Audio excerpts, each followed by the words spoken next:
काली गाय का गोरा बच्चा। एक बार की बात है, एक जंगल में कलावती नाम की एक काली गाय रहा करती थी। वो गाय बहुत ही सीधी सादी और शांत स्वभाव की थी। उसका एक बच्चा था जिसका नाम मिंटू था।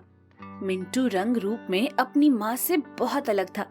वो बहुत गोरा था और इसी वजह से जंगल में सब लोग उसे छेड़ा करते थे। अरे ये देखो कौन जा रहा है, काली गाय और उसका एक गोरा बच्चा। मुझे तो कुछ गड़बड़ लग रही है। गड़बड़ तो है ही, वरना काली गाय का भला गोरा बच्चा कैसे हो सकता है? ये सब सुनकर मिंटू को बिल्कुल अच्छा नहीं लगता और वो अपनी माँ से कहता है, देखो माँ, ये लोग कैसी कैसी बातें कर रहे हैं। अरे लोग तो कुछ भी बोलते हैं, उनकी बातों पर ध्यान ना दे। पर माँ, वो लोग कह तो सही रहे हैं, आप काली हो और मैं गोरा, ऐसा क्यों? चुप कर, इन सब फालतू की बातों पर ध्यान न दे। कलावती न खुद लोगों की बातों पर ध्यान देती थी और अगर मिंटू इन बातों पर ध्यान देता भी था तो उसे भी चुप करा देती थी। पर वो लोग जहाँ भी जाते थे उन्हें यही सब सुनने को मिलता था। कहीं देखा है ऐसा अजूबा? माँ रात जैसी काली और बच्चा दूध जैसा सफेद। हाँ, ये इसका बच्चा है ही नहीं। हाय हाय, तो किसका है? क्या पता कहाँ से उठा के लाई है। माँ देखो ना। तो घास खा चुपचाप, उनकी बातें ना सुन। ऐसे ही समय गुजरता जाता है और फिर एक दिन उनके पास बंटी बंदर की शादी का बुलावा आता है। मिंटू उस शादी में जाने के लिए बहुत उत्सुक होता है, पर कलावती उसे वहाँ जाने से मना कर देती है। क्यों? जब हम लोगों को बुलाया गया है तो हम क्यों नहीं जा सकते? तुझे पता है ना, लोग फालतू की बातें करते हैं, इसलिए वहाँ ना जाना ही बेहतर है। लोग बातें करते रहते हैं, तो क्या हम लोग कहीं जाएंगे ही नहीं? तुझे अच्छा लगेगा जब लोग बंटी की शादी में तुझे और मुझे छेड़ेंगे? मुझे कुछ नहीं पता, मुझे जाना है, जाना है, जाना है। मिंटू अपनी माँ से गुस्सा हो जाता है और एक साइड में मुंह फुलाकर बैठ जाता है। थोड़ा समय गुजरता है और जब कलावती को लगता है कि वो बिना शादी में जाए नहीं मानेगा, तो वो कहती है, हाँ, अच्छा ठीक है, चला जा, पर जल्दी वापस आना। सच?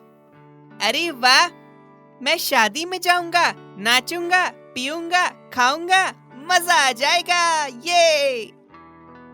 अरे बस कर, चल अब फटाफट तैयार हो जा और जल्दी वापस आना, बिल्कुल देर ना लगाना, मैं इंतजार करूंगी। ठीक है माँ। मिंटू बंटी बंदर की शादी में जाकर बहुत खुश था। वो भागता हुआ बंटी बंदर के पास गया और बोला, बंटी भैया, मैं आ गया। अरे वाह, आओ आओ, स्वागत है। और तुम्हारी माँ कहाँ है?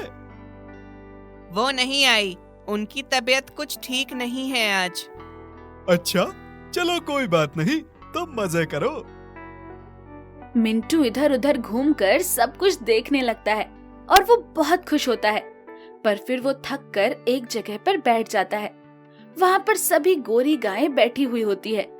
उसको उनके बीच बैठा देखकर एक भैंस कहती है, अरे वाह, ये देखो भैया सब लोग, मिंटू को अपना असली परिवार मिल गया। सही कहा, इनके साथ बैठा कितना सही लग रहा है, वरना तो कलावती के साथ तो लगता है जैसे कोई काली गाय एक गोरे बच्चे का अपहरण करके ले जा रही है। क्या बात कह दी, तुमने तो सबके मुंह की बात छीन ली। अरे बस भी करो अब, हंसते हंसते पेट में दर्द हो रहा है। सब लोग बहुत हंसते हैं और ये देखकर मिंटू को बहुत बुरा लगता है। वो बहुत कुछ कहना चाहता था, पर उसके कुछ समझ नहीं आता कि वो क्या बोले, और वो अचानक रोने लगता है। उसको रोता देखकर सब चुप हो जाते हैं और वो उठकर वहाँ से भाग जाता है। क्या हुआ? तू रो क्यों रहा है? आज आपको मुझे सच बताना ही पड़ेगा। कैसा सच? यही सच कि आप काली और मैं गोरा क्यों हूँ।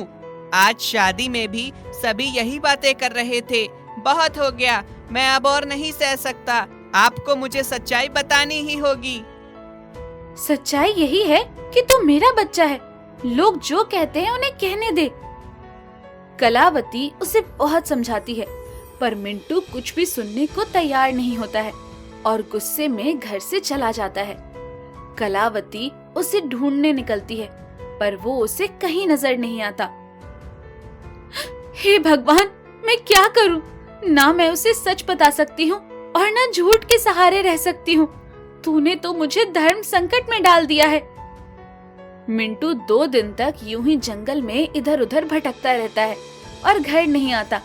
बाकी गायें और भैंसें कलावती के पास आती है और उससे कहती है, तुमने अपने बच्चे को घर से बाहर क्यों निकाल दिया है? मैंने उसे नहीं निकाला, वो घर छोड़कर चला गया है, और वो भी आप लोगों की वजह से, क्योंकि आप लोगों ने हमारा जीना दूभर कर दिया था। चले जाइए आप लोग यहाँ से। वो सब लोग वहाँ से चले जाते हैं, पर ये बात जब जंगल के राजा शेर तक पहुँचती है तो शेर एक सभा बुलवाता है ताकि बच्चे के साथ इंसाफ हो सके। बच्चे का सवाल है कि वो गोरा क्यों है और तुम काली क्यों हो? तुम्हारा कोई गुण उसमें क्यों नहीं है? मैं इस बारे में कुछ नहीं बोल सकती। क्यों? क्योंकि मैं वचनबद्ध हूँ। तुम्हारा कोई भी वचन तुम्हारे बच्चे से बढ़कर है क्या तुम्हारे लिए? उसने 2 दिन से खाना नहीं खाया है। ऐसे ही चलता रहा तो तुम्हारा बच्चा मर जाएगा। तब क्या करोगी उस वचन का? ये सुनकर कलावती रोने लगती है और कहती है, पड़ोसी जंगल में मेरी एक शीना नाम की सहेली रहती थी। हम दोनों सगी बहनों जैसे थे। वो बहुत गोरी थी।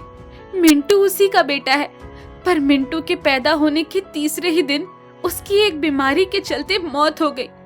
उसने मरते वक्त मुझसे वादा लिया था कि मैं मिंटू को अपना बच्चा समझकर पालूंगी और उसे कभी ये पता लगने नहीं दूंगी कि उसकी सगी माँ मर चुकी है। मैंने आज तक उस वादे को निभाया था, पर आज वो वादा टूट गया है। ये बोलकर कलावती वहाँ पर बैठ जाती है और फूट फूट कर रोने लगती है। उसे देखकर सब भावुक हो जाते हैं। तब मिंटू उसके पास आता है और उसके गले लग जाता है और फिर सबसे चिल्लाकर कहता है, ये मेरी माँ है और आज के बाद किसी ने कहा कि ये मेरी माँ नहीं है तो मैं उसकी जबान खींच लूंगा। तुम लोगों को शर्म नहीं आती?